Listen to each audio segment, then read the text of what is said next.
Good evening and welcome to the Pompey Politics Podcast PMQ special, where we wait and see whether any questions will be answered, whether any questions will be sensible, and will this be the first of the fond farewells to Keir Starmer?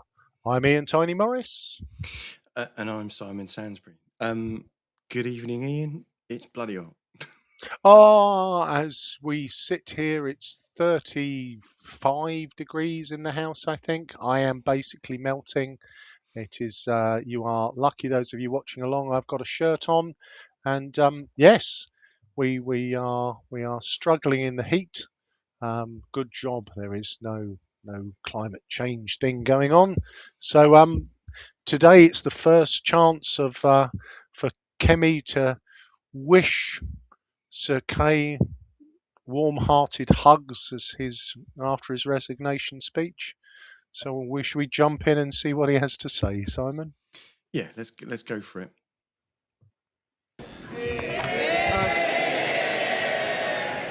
Thank you, Mr. Speaker. Can I start by saying my thoughts are with all those injured in the rail collision last Friday. I was deeply saddened to learn of the death of the driver of the Corby to St Pancras train. His family have requested privacy, and we should all respect that. I send my deepest sympathies to them at this awful time. My thoughts are also with those injured in the appalling attack in Edinburgh, which appears to be motivated by anti-Muslim hatred.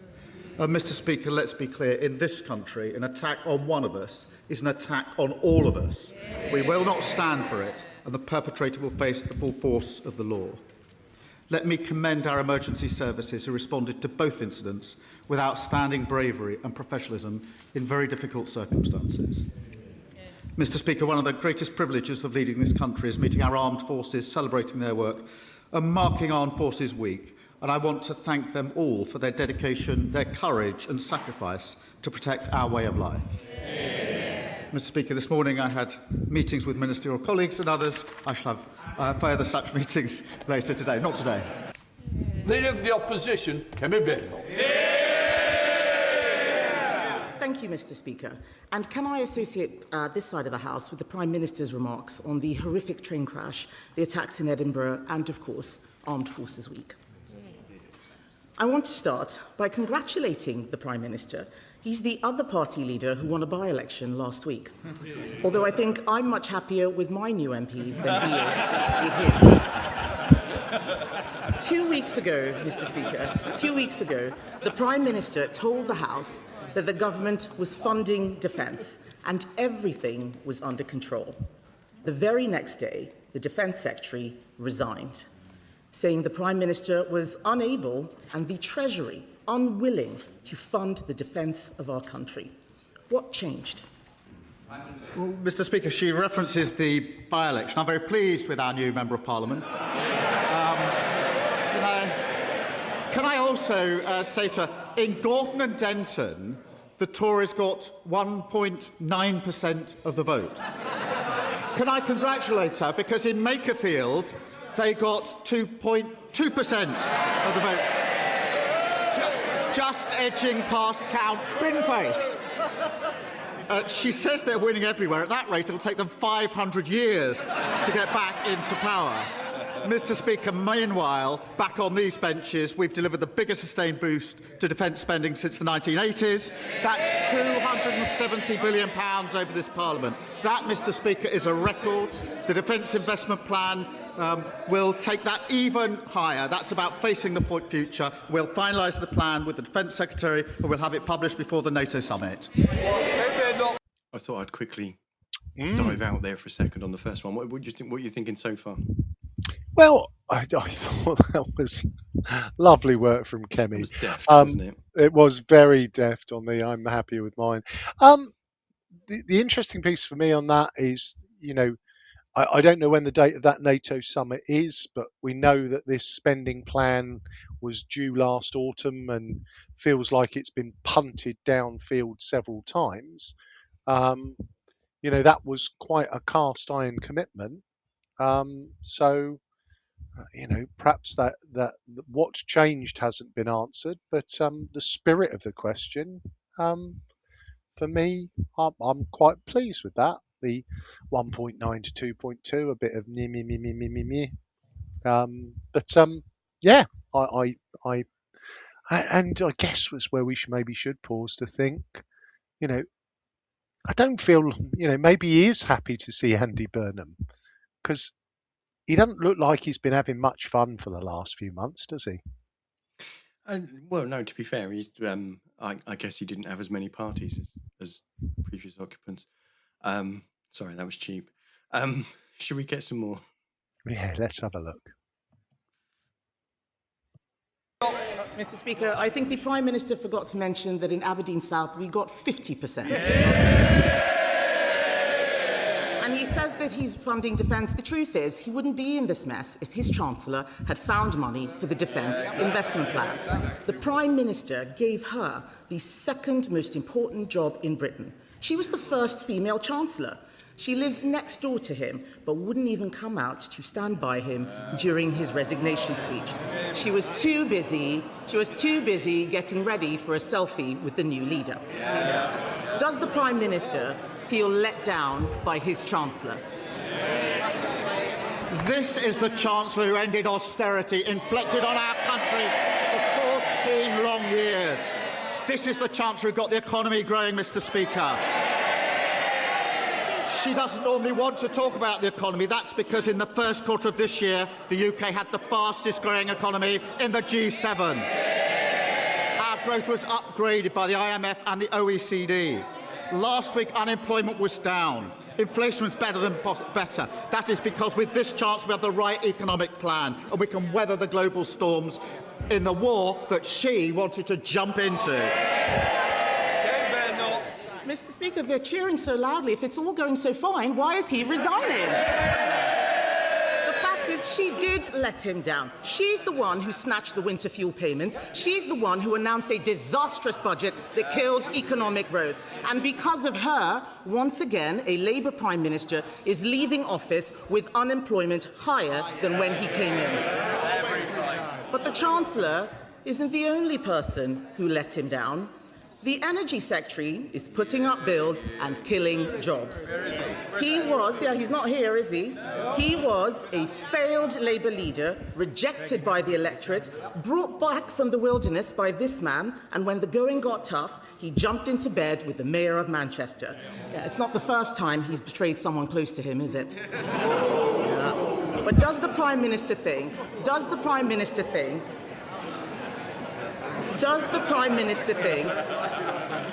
that this treachery should be rewarded by being appointed Chancellor? Mr. Speaker, the Chancellor and I picked up our party 6 years ago from the worst defeat since 1935. We turned it around and we made it face the country. And we won a landslide general election, giving them the biggest drubbing in their history. To this Chancellor, we've delivered the fastest fall in NHS waiting list for 17 years. With the money for new rights for renters and working people, and we're lifting 500,000 children out of poverty. Mr. Speaker, the test for every Prime Minister is handing over the country in better shape than you found it. I know I can do that, which is more than can be said for her predecessor, her predecessor's predecessor, and her predecessor's predecessor's predecessor. On the predecessor's predecessor point, we'll pause. So, if it's so good, why are you leaving? Well, Kemi has never really liked Rachel Reeves, has she? It's fair to say that there is no love lost between them. No, that's true. And I think there is that element of this is following the path that I thought it had to, didn't it? Because I guess the good news stories that Labour want to get across, the falling NHS waiting lists, the children out of poverty, all of their kind of good news headlines, just don't really don't feel like they've got the traction with the electorate that you'd think they might have done. And it's that piece, isn't it, where, as you touched on there, well, if everything's going so well, why resign? Yeah, I mean, it's a kind of an obvious point, but I mean, aside from obviously Kemi's points are challenging this kind of attempt at a narrative of actually these are all the great things that we've done, and you can get into a debate about how fantastic all of those things were or they weren't. But the sheer fact that she's able to stand there and make those points also backs up why he's going. Yeah, and I think for me there is a fundamental faux pas in one of his responses, isn't it? Which is 14 years, and it's said with that scornful tone. You had 14 years to prepare for government. You won a landslide victory. How can you be this bad inside, or be considered to be this bad inside 2 years? It takes some doing, doesn't it? But I think as disruptive or as concerning it might be about changing, about having a leadership battle while in government, and if there actually is going to be a leadership contest, that's going to take place over the summer when Parliament Yeah, is not sitting. So in that respect, it's not really, unless something major happens, it's not really going to impact on the business of the no, day. But from a perspective of what Kemi's doing at the moment, despite landing her points very, very well in the punchy adversarial way that she always does, or that she's grown to. She didn't start off yeah, that way. She's just backing up the reason why he's going, and the reason why actually it's the top team. It's the pairing of Starmer and Reeves. This is precisely why the PM needs to change, and why the Chancellor of the Exchequer will inevitably need to change. yeah, and it is that piece where I think do I feel sorry for him yet?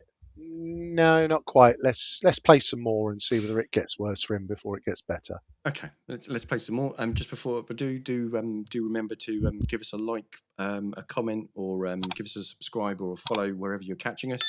Let us know what you think, and let's hear some more. Mr. Speaker, once again, I have to ask, if it's all so fantastic, why is he resigning? And I think it is very generous of the Prime Minister to stick by his ministers, because they didn't stick by him. He can say what he likes, but the people of Aberdeen gave their verdict. They gave their verdict on his Energy Secretary by voting Conservative. But to be fair, Mr. Speaker, to be fair, they're not all traitors and deserters. Some of his cabinet have been loyal and incompetent. Hands up if you think the Education Secretary is doing a good job. Even she doesn't think she's doing a good job, Mr. Speaker. Even she doesn't think she's doing a good job. Someone did. Just for those who raised their hands, the two people who raised their hands, yesterday a poll found that 0% of teachers think the Education Secretary is doing a good job. 0%. She taxed private schools to pay for more teachers, but the number of teachers has gone down. Yeah. It turns out appointing a spiteful class warrior as Education Secretary was a disaster. Yeah. Does the Prime Minister agree that he has been let down by her incompetence? Prime Minister. The Education Secretary grew up in poverty. She knows exactly what it means to grow up in poverty. She was once reluctant to tell her story. I know her story. It's an incredible story of social mobility and success. I am so proud that she is sitting there, and so should everybody in this country who cares about social mobility. She knows that for poor children, education is absolutely vital, and that is why it drives every single priority and value that she has. I would have thought the party opposite would recognise and understand some of that, but they've fallen so low they don't. Mr. Speaker, the fact is that if she knew so much about poor children, she wouldn't have given them fewer teachers. Teacher numbers have gone down. Teacher numbers have gone down. It's amazing. I've never seen this much excitement on the Labour benches. Yes, cheering so loudly while there are 400 knives stuck in his back. Shame on them. Shame on them. They don't like it up them, but they know that what I'm saying is true. And Mr. Speaker, there were times when the Prime Minister tried to do the right thing. He did try to cut welfare. And who stopped him? Those MPs behind him. In the words of the Welfare Secretary, his MPs only want to know who they can tax to fund more benefits. They are not Labour MPs, they are welfare MPs. Does the Prime Minister feel betrayed by the people he got into Parliament? Sorry, Prime Minister. Can I just say, let us think about the language we're using. I think that'll be the first to leave, please. Can I just say, think about the language we're using, because when we leave this chamber, don't be surprised when constituents feel they can use the same language against each other. Let us show a little bit more decorum and respect to each other. Prime Minister.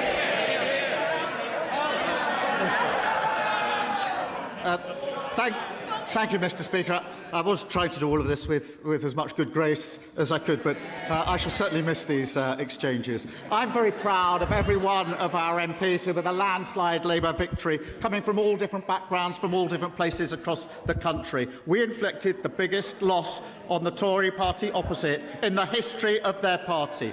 We picked up our party, we turned it around. We had to address what went wrong. We turned it around. We won a landslide victory. She won't even address or even talk about their failure after 14 long years. I'm just going to pause on that one before just to give us a bit of a break. So, 14 long years. It was awful. 14 long years. Begs the same question. It just begs the same question, doesn't it? So why weren't you ready? Yeah, I hadn't seen that piece of research on the Education Secretary. I mean, Education Secretaries tend never to be very popular with educationalists. That's, I think that's been a truism forever. So, yeah, it's. But again, that would usually be something where, you know, traditionally that would have been a happy hunting ground for Labour. So yeah, it's difficult because there is that element of, he's on the ropes, and she's in a particularly playful mood today, isn't she? There was even, did I even hear a Dad's Army quote? They don't like it up 'em. I think I did. I didn't connect what that was about, but I'm glad you put the context in for it. But it's.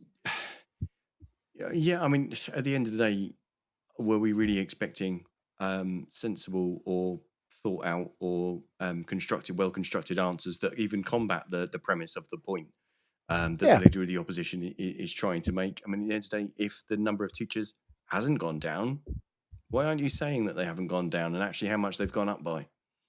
Well, and there is that. It just allows her to land that punch, doesn't it? Well, it does, and it's that guilt by omission, isn't it?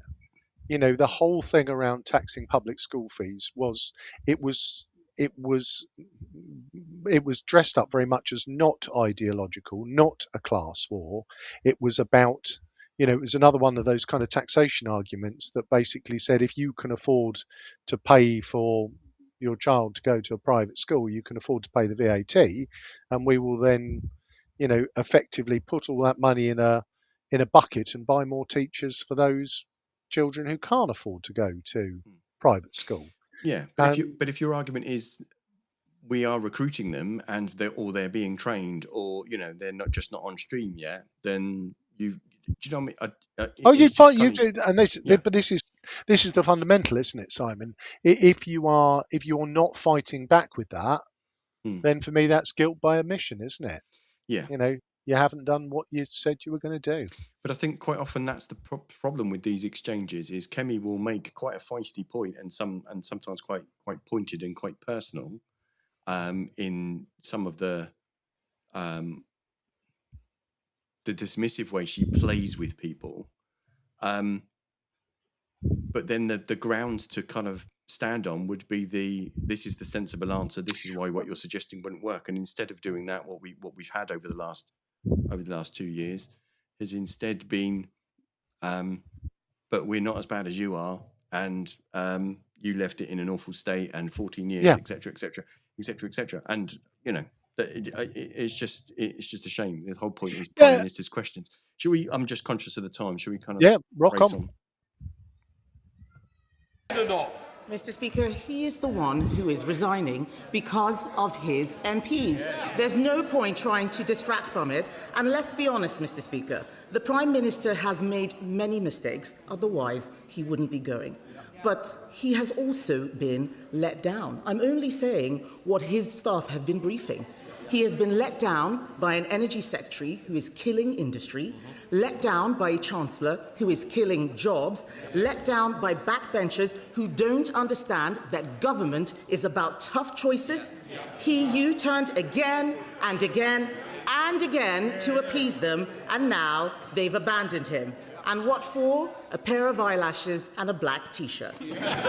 Isn't the truth that whoever is in charge, Mr. Speaker, isn't the truth that whoever is in charge, the real problem is the Labour Party?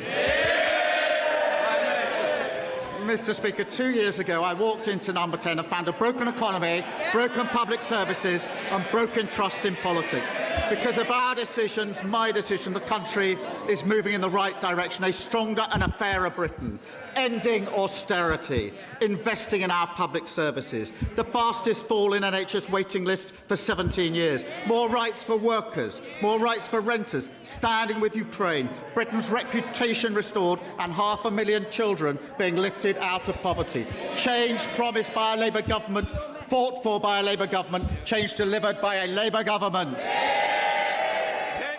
Sir Ed Davey, leader of the Liberal Democrats. Did you want to quickly sum that before we get to Ed, or do you want to go straight on to Ed? We've got to get Ed. Yeah. He's coming in on a bungee rope. I don't think there's much else we can say about the Badenoch-Starmer exchange anyway. So let's hear Sir Ed Davey.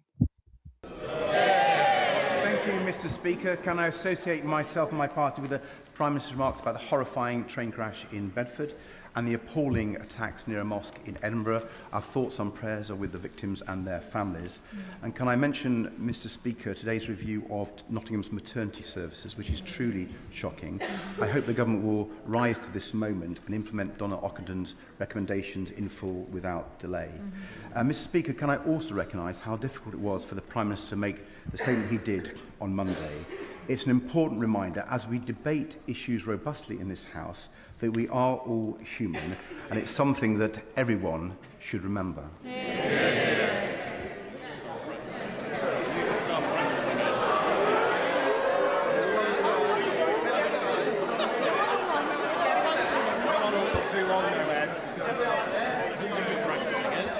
Mr. Speaker, as we all know how hard it is when relationships break down with close friends and allies, when even our next-door neighbour barely speaks to us some of the time, has the Prime Minister's experiences opened his eyes to the need to rebuild Britain's relationship with our European friends and allies?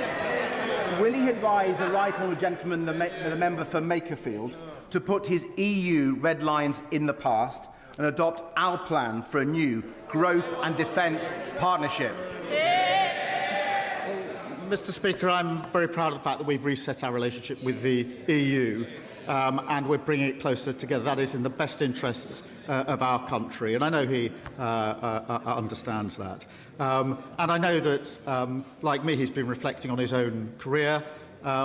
Given that he had revelations, he turned down a job with MI6. I think the whole House will be wondering what might have been. 00 Davey. Sir Ed Davey. Mr. Speaker, it's very tempting to respond to that, but I've signed the Official Secrets Act. But I have to say on Europe, when history looks back at the Prime Minister's time in office, I fear that clinging to those old red lines will be judged a mistake. But, Mr. Speaker, moving on, as we swelter through this dangerous heat wave, we see the damage caused by extreme weather and climate change. Schools closed, travel chaos, lives at risk, massive costs to our economy and society. And with our Met Office already warning that future summers will regularly break 40 degrees at even greater human and financial cost, is he alarmed that some parties in this House still follow Donald Trump with policies to send temperatures soaring even higher? So will the Prime Minister warn his successor not to listen to Conservative and Reform voices and instead back our plans to cut bills and tackle climate change? Can I thank him for raising climate change, because it is one of the most significant challenges of our time, and the weather today reminds us just how important it is. And it used to be common ground across this House, actually, that climate change was the generational challenge, and common ground that the UK should be a leader globally on it. And I remember not so long ago the party opposite leading in the COP summit, something that we were able to support. It is a shame that in order to chase reform votes, they've changed their mind, and we haven't got that consensus across the House. But I will always maintain that we must be global leaders on climate change, and we always will be. I get that Davies' points were being made for different audiences, really, than for a sensible answer off of Starmer. But it just kind of feels like, does anybody really believe that the man coming in is going to really listen to the man going that he's replacing or that he's ousted about policy decisions? Well, it's an interesting one, isn't it?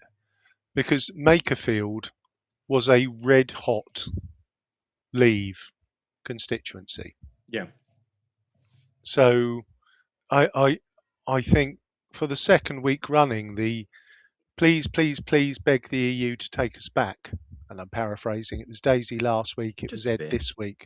Yeah. It's not going to get any traction.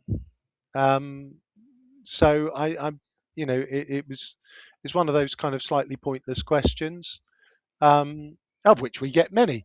But yeah, so can you brief the successor to follow the Liberal Democrat policies on the EU and climate change? Well, I can try, but I'm not sure he will, because he's probably going to follow his own policies on climate change. And, the climate change thing is that piece of, as we joked at the start, and I think I joked, the folk who claim it's not real, go and, go to the tinfoil milliner and put your hat on. How we respond to it, how quickly, what we do, how much the UK can make a difference to global warming, that is a whole other show in itself. But I don't think, in terms of the point of, should we let it slip off the agenda as I sit here gently marinading? Absolutely not. Okay. So I didn't quite know what to expect from today's PMQs. I think is this the penultimate one? If actually there is no leadership battle, then I wonder if Parliament will recess anyway. So in which case this is the penultimate PMQs for Starmer. I didn't quite know what to expect from today, given his speech on Monday, and that he didn't. He basically, Deputy Prime Minister David Lammy was sent in his stead on Monday afternoon to brief the House. Yeah. So there was a bit of me that almost kind of thought, is he not be funny if he's kind of like, screw this? Why should I bother putting myself kind of through that? In a sense, actually, he seems a lot more comfortable with himself now that he knows that the exit door is open. But we're still not getting answers, and we're still not getting any. We're still not fighting the point being the point or the accusation being made by the opposition. We're just, I'm going to listen to what you've asked me, and I'm going to give something I want to say that's roughly in the near orbit of the thing that you just asked me about. Yeah, and I think there is that element of it is, we cover PMQs. It's more theatre than it is, Oh, no, it isn't. exactly that. So, no, I think to be fair to Sir Keir Starmer, he has strode up there. Kimmy was in particularly spiteful and good form today. So, she landed some fairly lusty blows on him, which wasn't, she's been doing that for months now. But to be fair to him, he came and fronted up, and, he could, at the end of the day, I don't think anybody would have judged him too harshly, although I'm certain it would have been called out if he had decided, you know what, I can find better things to do than Yeah. take another battering from Kemi. So, on that bombshell, you've been listening to the Pompey Politics Podcast's PMQ special. How many more sleeps till Burnham? We'll have to work that out. Maybe you won't win. But I'm Ian Tiny Will Morris. there be a contest? Well, there won't be a contest. Exactly. So yeah, and I've been Simon Sansbury.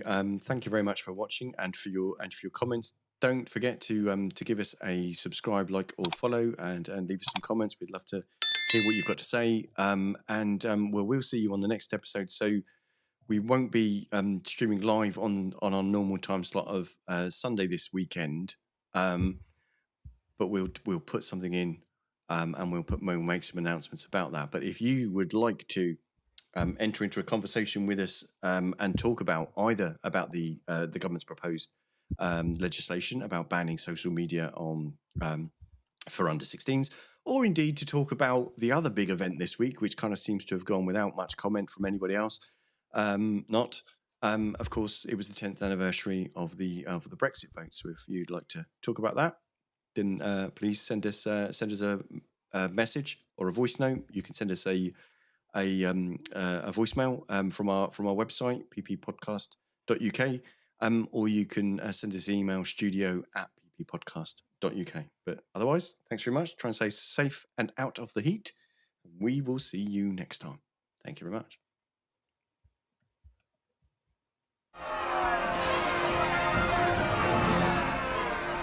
Don't forget to like, follow and comment on Facebook, or comment and subscribe on YouTube. Find us on all the social media platforms: Facebook, X, YouTube, Threads, LinkedIn.